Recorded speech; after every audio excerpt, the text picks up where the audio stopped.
Belle takes place with a backdrop of slavery, but I think that there are some really interesting themes in addition to that. Probably most interesting for me is the love story. The idea that, she is so different from anything we've ever seen because her love story takes place with the backdrop of an inheritance that sort of creates this friction with, a woman's autonomy and her own standing and her social standing in society. Absolutely. I mean, it really was the love story that drew me into the script initially. I think it's such a beautiful, grand and sweeping way of depicting it. And for me, what is so refreshing about Belle's position in society is exactly that. She had an inheritance. So she was actually financially secure. She didn't have to marry for money. She could marry for love. Right. And in those days, I mean, that was pretty much unheard of. The marriage market of the time was so ruthless. Everybody was trying to secure their families. It was very political, and as is done to great comedic effect by Miranda Richardson in the film, the men actually need to secure their bread and butter much more than Dido does. And her sister Elizabeth equally, is desperate to marry, for financial security.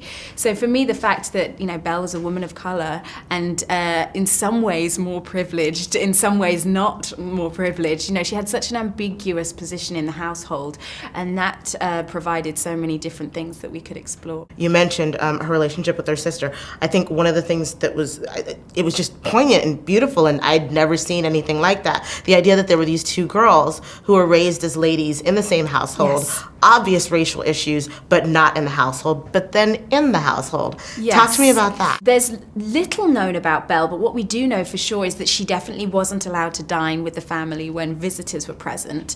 And that's sort of a source of daily humiliation for her. And I think that what we explore here is the nuances of racism. The family loved her, but didn't know how to deal with that conflict of their instinct of loving this little girl, but the social etiquette of the time, which wasn't accepting of her.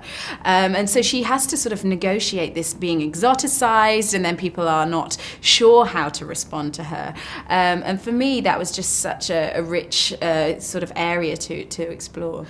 Lupita Nyong'o was recently named as People Magazine's Most Beautiful. Considering the color issues and how far we have to go, can you talk to me a little bit about, your thoughts on that and where we are as a society in terms of like beauty and skin color? Well, I think it's a great time because I feel like there's a shift going on at the moment, and especially even when I look at the poster of Belle, it's like a woman of color, myself, which is surreal, but front and center of a female-centric film. And I think that questioning again, as the film does, what society's conventional aesthetic of beauty is, and even in the film, they say that every time I see that girl, she becomes more beautiful, and you realize, well, she was always the same girl. It's just you're endowing her with a label. And I think, for me, as soon as we can get rid of labels and see people as human beings, that's when we're actually moving forward. Do you think that it's an advancement to have a dark-skinned woman on the color?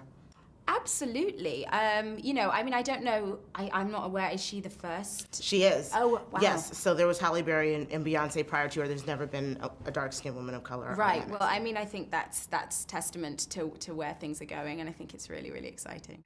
Thank you so much for your time. Thank you. Thank you for a beautiful movie. Thank you.